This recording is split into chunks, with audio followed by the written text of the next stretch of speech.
A year after hate and bloodshed in Charlottesville, the forces of white supremacy gather again. Could today's alt-right rally in Washington inflame more violence and fresh division?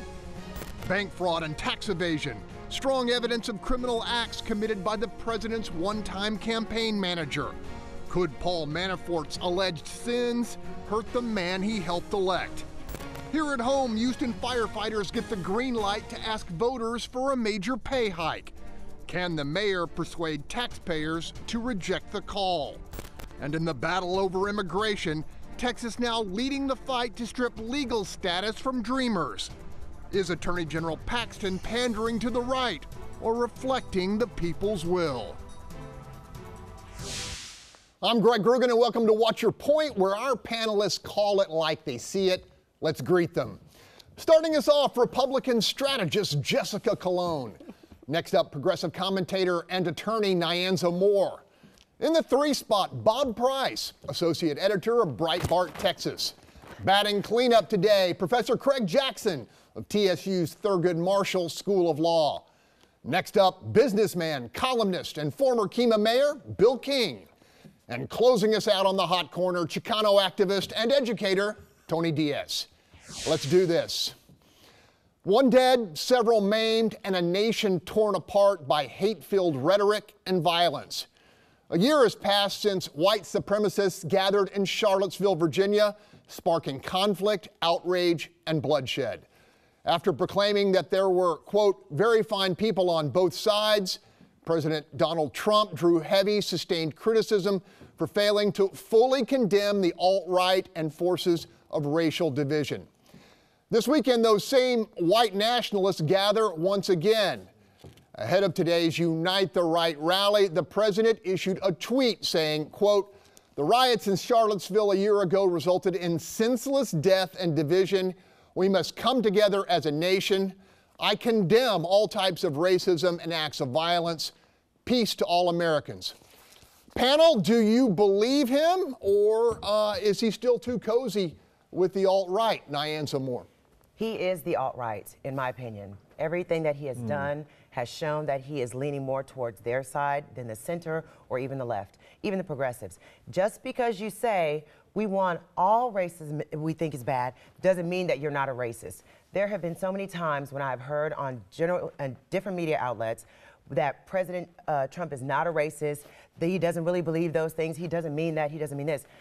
I'm not sure who's better to say who a racist is. Would most of the white people in America be the one to be able to spot a racist when they see them?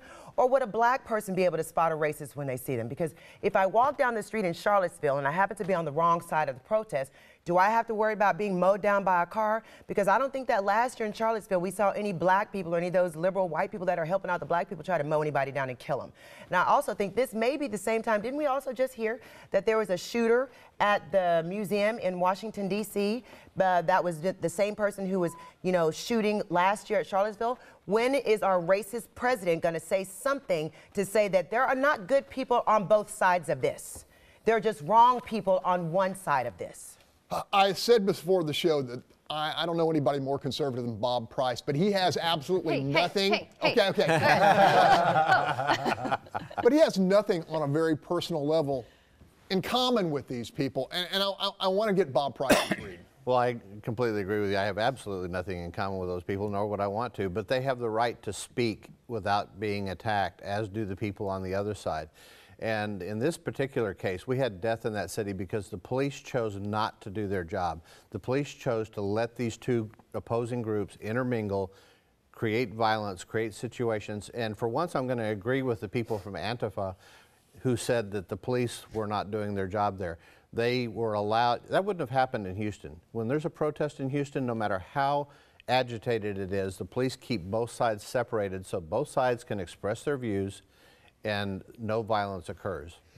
Bill King, you have an interesting perspective on this. Yeah, I don't think this is a country torn by hate. I just don't believe that. I mean, there'd be millions and millions of people that go to church this morning to worship the Prince of Peace. That's really what America's about. These are a few nut jobs, and the media runs out and puts a camera on them. As soon as they get out there and start acting crazy like this for for ratings, as Bob suggested before the show, I'm sure.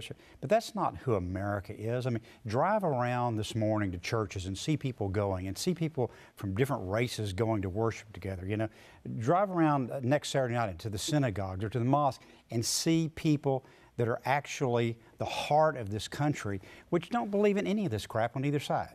Jessica, is the president taking too much heat? I mean, people say he's too cozy with the alt-right, and yet he puts out a tweet like this. Your thoughts? Yeah, the president isn't a racist. He wasn't born yesterday. He doesn't have a history of racism in his life. He doesn't have a history of racism in his business. He doesn't have a history of racism, you know, in his entire career. It's not something that he was ever accused of. It's not something that came up in complaints in his, you know, in his business life. It's unfair to paint him with that because of the topic of the moment.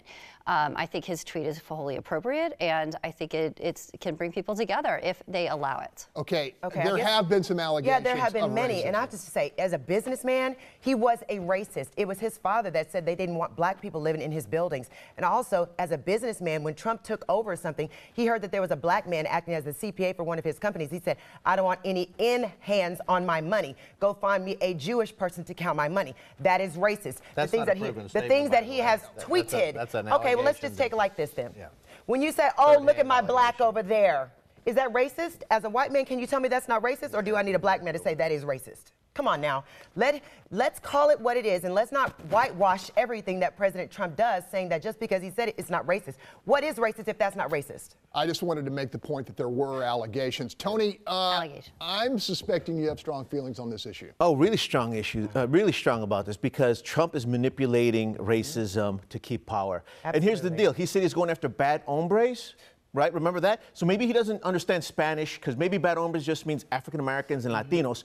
Because when a white guy kills an American citizen, he is now an illegal American. He murdered a young lady for her freedom of speech. And you got Republicans talking about freedom of speech. How come Trump has not called out that idiot? And how come he hasn't said anything about Heather Heyer? He needs to say her name, Heather Heyer. And here's the other problem as well. All these Republicans now, maybe a few knuckleheads have suffered, other ones have gained power because of this. And really, at the end of the day, his racism is really apparent because he has called out individuals like Kaepernick. So here is an African-American citizen following his freedom of speech to say things that are fair, and he really goes after him. He's called football players SOBs. I haven't heard him call one white supremacist or Klansman an SOB, or to denounce the Klan. That's racism right there to me. And at the end of the day, he's really making sure that his base gains a lot of power, and it's disgusting. Absolutely. Craig Jackson, you teach the Constitution. You're also an African American, so I'm really interested in hearing your perspective on all this stuff. Yeah, first of all, you know, people have a right to speak, of course, but they don't have the right to not be challenged, and that's what the thing the president didn't do last year. He didn't really challenge. He came out after the outcry and then said the Klan was bad. That's easy to say because everybody knows the Klan is bad, but the way he timed it was so suspicious. And then this week, the big issue this week is this Unite the Right rally in Washington, D.C. And what does he do Friday morning? He talks about football players at a football game Thursday night. That's the first thing out of his mouth with regard to any kind of speech exercise. He doesn't talk about these guys. So that's problematic. This tweet, I guess that was yesterday. He didn't write that. He sure didn't. Jessica, I gave Nyanza a little rebuttal. I don't know if you have anything else to offer. Well, I think it's a matter of, you know, at what point are we going to try to unite, period, and move forward? And are you going to take offers that are being made and accept them and try to find common ground? And I think that's the question. Bob? I think we need to get to a point in this country where we stop using violence to shut down free speech. Both sides are doing it. Both sides need to stop. We're going to leave it right there. But the liberal got killed. When we return, the president's campaign manager on trial for bank fraud and dodging millions of dollars in taxes. Will any of the scandal rub off on the commander-in-chief? Stay with us.